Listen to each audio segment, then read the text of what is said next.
Hello, সকলে কেমন আছো? আজকে কোনো ব্লগ দিচ্ছি না। তো আমার হাসব্যান্ড রিসেন্ট চিংড়ি মাছের মালাইকারি বানিয়েছিল। তো ভাবলাম সেই ভিডিওটাই তোমাদের সাথে শেয়ার করি। আমার শরীরটা ভালো নেই বলে সেরকমভাবে ব্লগ আপলোড হচ্ছে না। তো কিছুই না, চিংড়ি মাছটাকে নুন হলুদ দিয়ে হালকা মেখে ভেজে নিয়ে তার মধ্যে একে একে পেঁয়াজ বাটা দিতে হবে, লঙ্কা বাটা দিতে হবে, কাজু বাদাম, পোস্ত আর তার সাথে একটু টক দই মিশিয়ে পেস্ট করে নিতে হবে, সেটা দিয়ে দিতে হবে। এবং তার সাথে তোমরা চাইলে একটু ফ্রেশ ক্রিম অ্যাড করতে পারো। আমরা এর মধ্যে এটা অ্যাড করিনি, আমরা সেই জায়গায় আমল দুধ দিয়েছি।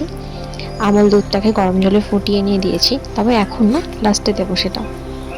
তো এখন আপাতত কাজু, কিশমিশ, কাঁচা লঙ্কা, পেঁয়াজ, পেঁয়াজ এইগুলো সব পেস্ট করে দিয়েছি। ওই যে পাশে আমল দুধ ফোটাচ্ছি, ওটা একটু গরম হয়ে গেলে এর মধ্যে দিয়ে দেবো।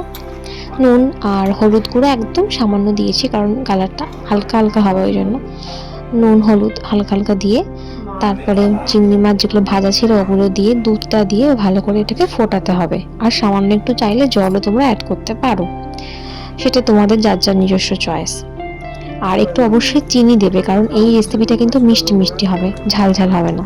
তো যারা ঝাল খেতে পছন্দ করে তারা অল্প মিষ্টি দিও। তো এই হলো আজকের রেসিপিটা, কেমন লাগলো জানি।